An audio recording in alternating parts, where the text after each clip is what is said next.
Welcome to Solidworks introduction videos. In this video, we are going to see about the task pane in the Solidworks window. Now, on opening the Solidworks window, towards the right, there is a Solidworks resource, below which you can find for recently closed files, online help, Solidworks toolboxes, and for community forum for help and support.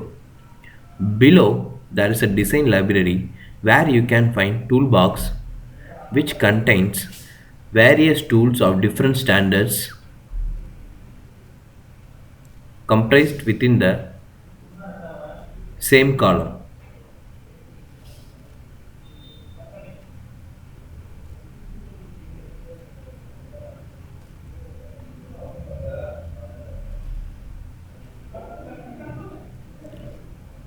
Below this option you can find File Explorer where you can find files of recent. Then below there is a View palette.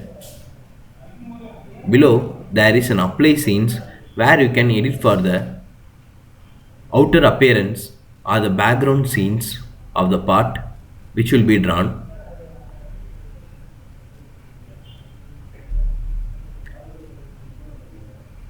Then below there will be custom properties which can be edited further according to the part. That's it.